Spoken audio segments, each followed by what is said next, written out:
What is going on, Colts Nation? He is Jamal, and I'm Eric, your co-host of the Colts Cast. What it do? Hey, Colts Nation as a whole, I know y'all are shocked, because I was too. Jamal was as well. At the play of our defense in Week 1, it was. Like I said, I know a lot of Texans fans were like, "Oh man, Joe Mixon was incredibly efficient with the Bengals." I don't believe he was, so I was still surprised that, he went over 200 yards. Anyway, I'm going to take a shot at Texans fans every pod for like the next 3 weeks. Here's the real question, Jamal. Is Gus Bradley to blame? I don't even know what you're going to ask, Flav. You got to say, is Gus and Bradley in the same sentence? And the answer is yes. Go ahead. Keep going. Is Gus Bradley to blame due to his defensive scheme, or is this a lack of talent on the roster? What? I mean, it sounds like you already have an answer. Ooh, so. that's a loaded question, man. That's a loaded question. I think that's like a 3-part answer, to be completely honest. Nah, you got to pick one. Dang. Or you could pick both. I mean, I think it's both, but I think there's a third element too. Oh, no. Yeah, that's what I'm saying. It's a 3-part answer. Yeah. I mean, because it starts with a B. Because if Gus Bradley is a defensive coordinator who was given certain personnel by a general manager named Chris Ballard, I think this is the Bermuda Triangle right here. I mean, I don't know what else. Knew this was coming. I didn't expect that question. So I just want to paint the picture for everyone who listens. Yeah, guys, we come up with a generic topic, and we don't know what we're gonna each talk about. Like everything is none of this is like scripted. But I will say but every episode we know that we want Colts Nation to like, subscribe, and comment below if you're on YouTube. But you're right, Jamal. Keep going. Yeah. So whenever I hear a question, or even if I pose a question to Eric, usually you're getting a pretty realistic. I don't even know the word I can think of right now. I'm just so flustered by what he asked me. You're getting a real reaction, though, is what I'm getting at. So yeah, I think it's Gus Bradley. I think it's personal. I also think it's Chris Ballard.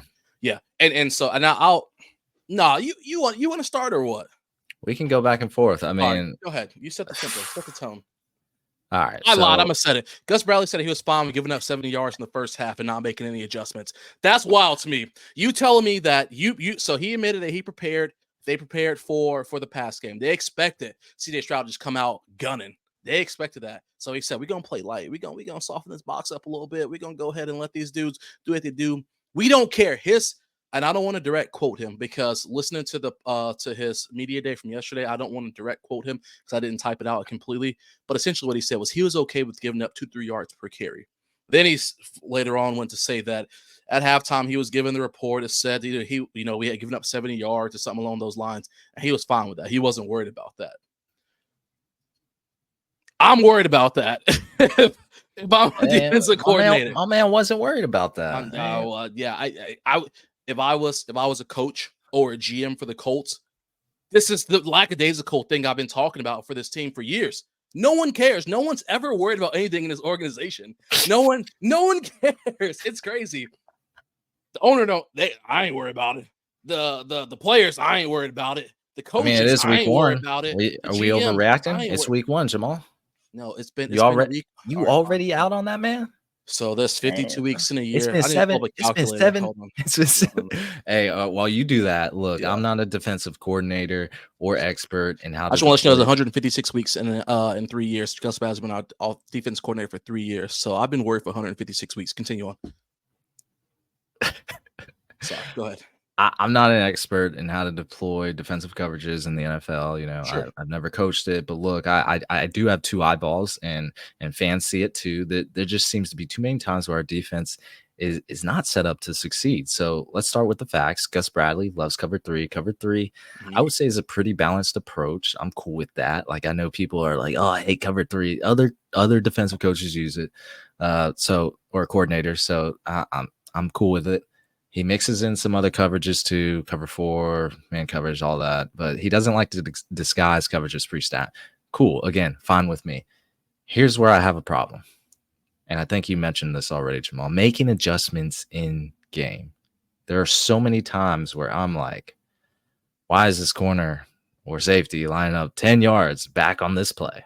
What are we doing here? Remember the play on 4th and goal where Stephon Diggs Yeah, was just uncovered. I mean, literally just wide open. because Nick Why Cross was like 3 yards back. why? Why is he 3 yards back that deep in the end zone? I that screams press coverage to me. To me, again, I ain't the expert, but like it just look how many 3rd and long conversions that have been given up so easily. I feel like any NFL quarterback that gets 5+ seconds to throw the ball is going to find an open receiver. So it's just backyard football at that point. I Mhm, don't think two Sauce Gardners is even stopping that on the outside. The mhm. underneath game is ineffective.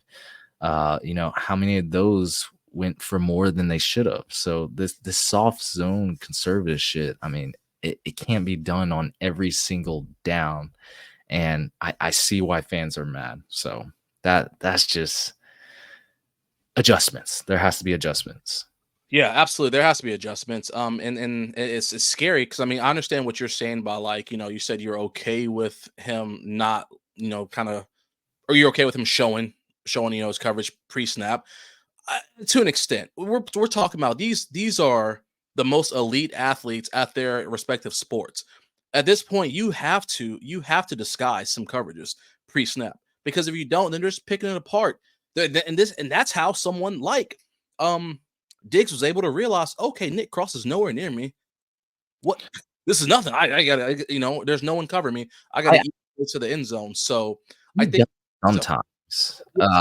Yeah, But there's also like, Gus Bradley blitzed at the lowest rate last year. yeah, Like it was like astronomically low.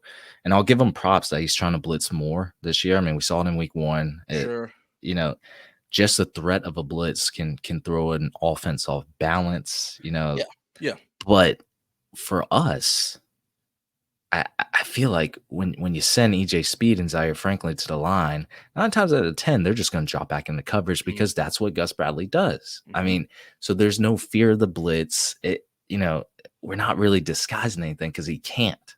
Like yeah, that's what I'm saying. yeah. He's set a precedent where he can't disguise coverage. So yeah, there's not really a fear in things like that. I mean, that's just one aspect of it, but No, you're that's right. that's your boy. No, yeah, right. Essentially, what you just told me, in my eyes, that it's outdated and it's outplayed. I mean, you need a fresh mind in the building for what it's worth. Because I think of it like this. I think of it like this. You're building a building. First off, we've been told, week over week, month over month, season over season, that we're not quite in a rebuild, to retool. We want to we like our guys, we're getting our pieces of the puzzles. But then every week after the game, I'm hearing the same song and dance of, well, we're trying to build something here. We're trying to build something. At some point, you see this building isn't coming along. All right, if you're building a skyscraper, or if you're building a house or an apartment building anything, and you've had the same project manager for X amount of years, but they still haven't even poured this concrete down to lay the foundation. What are you going to do? Are you going to fire them and hire a new project manager and a new crew? Or Bruh. are you going to just sit there and be, you know what? Hey, listen, the basement's going to come sooner enough. One day the concrete is going to get here. One day. It doesn't matter if it gets here today or not. It doesn't matter if it gets next year, because guess what? I ain't got nothing but time. So whenever it gets here, Playoffs. at some point, you got to move on. You got to move past. Like this stuff just doesn't work, and it's so annoying. I mean, we allowed CJ Stroud a 75% completion rate. Now, I'm not taking anything away from CJ Stroud. We know he's a good quarterback. Listen, let's call a spade a spade. I picked him up my fantasy team for a reason. I'm not dumb. I know CJ Stroud is a good quarterback. You the ops. But where you're saying that it's okay. We're fine because CJ Stroud didn't hit 80%. We're fine with him getting 75%. Like, no, come on, man. No, we're Like not this fine is with a that. joke. Like, this is a joke. I'm so tired of like these passive people being in the building where there's just nothing matters. None of it. And it's so crazy because like so many people, they go through these waves, they go through these highs and lows of how they feel about Colts. And anybody who's listened to us, y'all know I feel like I say this every single episode. I should say this at the beginning of the episode, put it as a disclaimer at the beginning. But I've kept the same energy towards all this stuff from day one when Eric and I started this podcast. None of it has ever changed. Y'all are finally starting to see it, and like people get upset, but then they get happy, then they get upset, and they get happy. And then something big like this happens, and now everyone's holding their pitchforks and and their tiki torches, and they're ready to spark this thing up and set it on fire.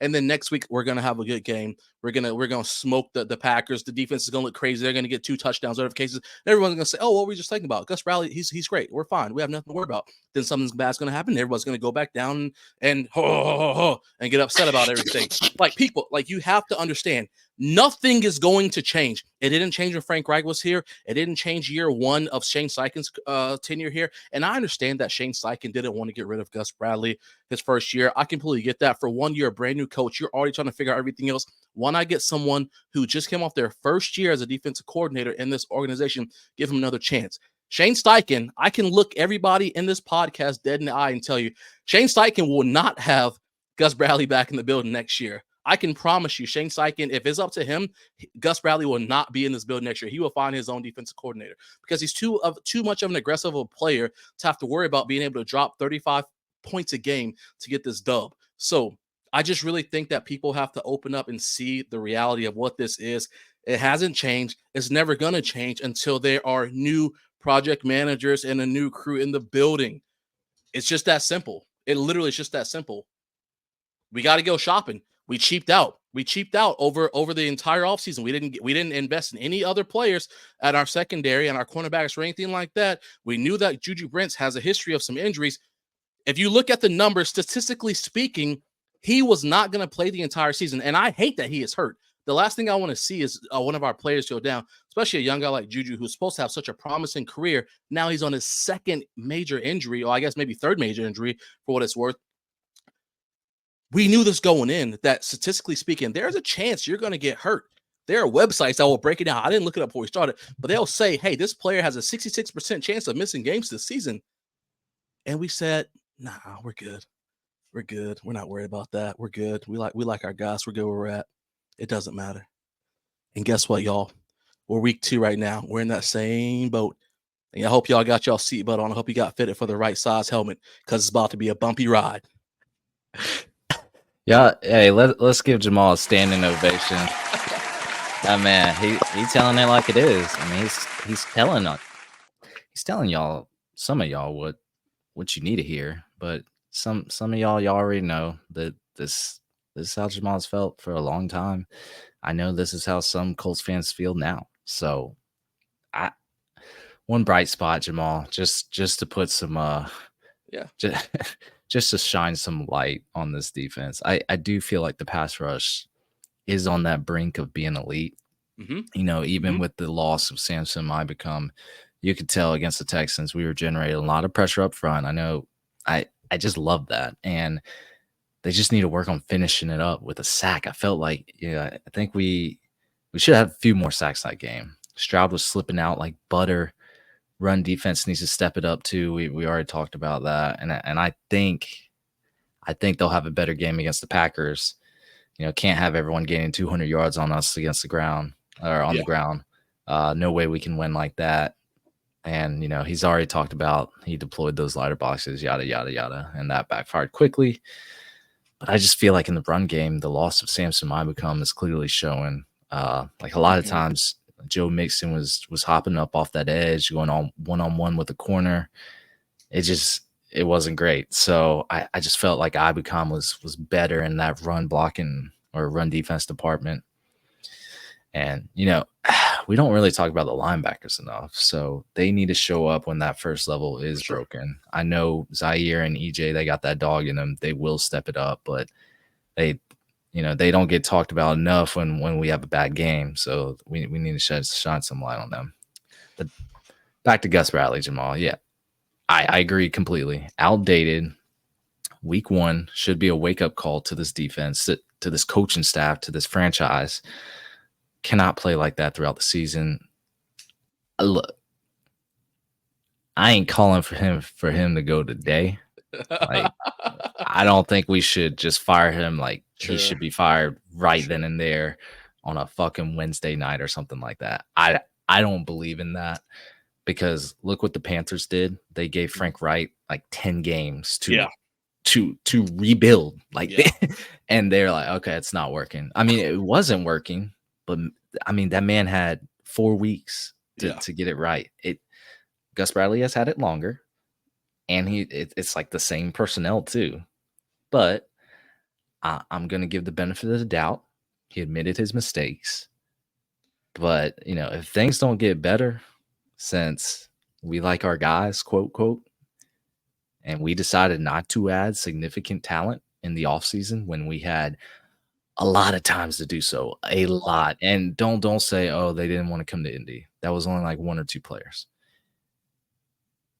Look, if you're telling me our defensive players are good enough that we don't have to add talent, then Jamal, then we need a fresh start on this defense. I don't know when that decision needs to be made, but just a fresh start. Shane Steichen chooses Chris Ballard, if assuming he'll still be here. Yeah, he'll be here. Yeah. They need to pick out someone that's a little more modern. And I feel like someone that aligns, like you said, with Shane Steichen's coaching style. I think that will add some fire to this defense. Again, fresh start, rejuvenate, because we need results, and we need them fast, because I can't see that happen again. Let's hope Shane Steichen and this coaching staff can get it back in order. Yeah, I hope so. I mean, we saw the mesh with Reich and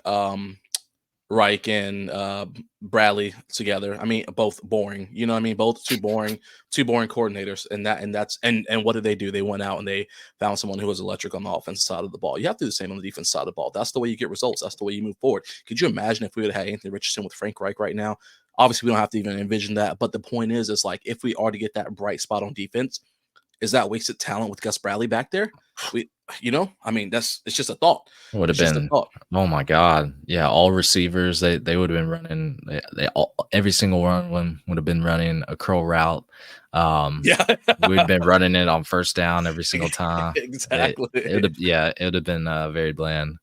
Exactly. So it can get ugly. And it's just one of those things where it's like, I think that, again, Gus is a nice person. He's a good talker. And like you mentioned, Eric, where you said that, he admitted his fault. He accepted his fault or whatever the case is. But again, it's the same thing we hear every single year at the end of the season. The first thing we hear from our general manager, and this is not, I'm not saying anything about Chris Ballard. I'm just saying how people just admit their faults. First thing we hear every single year at the end of the season is, here's where I fucked up. I should have done this. Okay, what you got for me? That isn't like, it's different when you do something and you ask for forgiveness later because you're doing something for the greater good of the. Uh-oh, we lost Jamal real quick. Hey, how do y'all feel right now? Because let us know in the comments if you're still with us. We're about 17 minutes in, but like, Jamal talking fire, right? That's what I'm feeling, and I think his thing's still messing up. But look, we made this a Chris Ballard episode. We shouldn't have done that. We were supposed to talk about Cuz Bradley.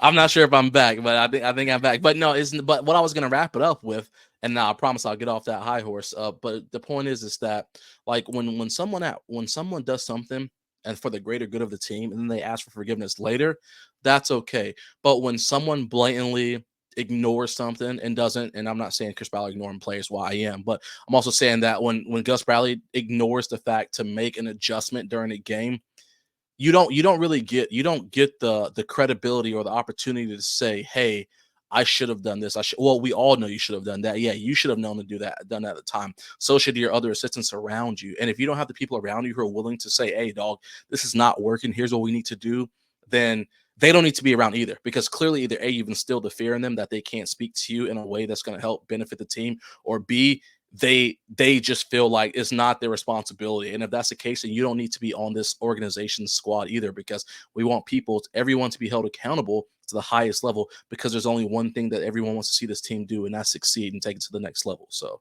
or C, they don't listen, or Bradley doesn't listen to them. That could be it too. That could very well be it. Yeah. We're not on the sidelines with them. We don't know what's going on, but we are watching the games, and we can tell you what's going on with our two eyeballs. So yeah, that's big old episode, man. And we are We just got done with week 1. We got a lot to talk about over the Yeah, course of this season, Jamal. It is going to be a great season, win absolutely. or lose, rain or shine. I mean, we about to be out there and we're about to be giving y'all content, man. But I think he said your piece, Jamal. Yeah, that's it. That's it for today. I said a lot more than I planned. I'm not gonna lie to you. I'd even close on the notes and everything. Oh man, that's gonna be it for us, everyone. Thank you for listening to the Colts Cast. We're live on Apple Podcasts, Spotify, YouTube, or any platform you use to listen to podcasts. We'll be back next time to give you some more Indianapolis Colts content.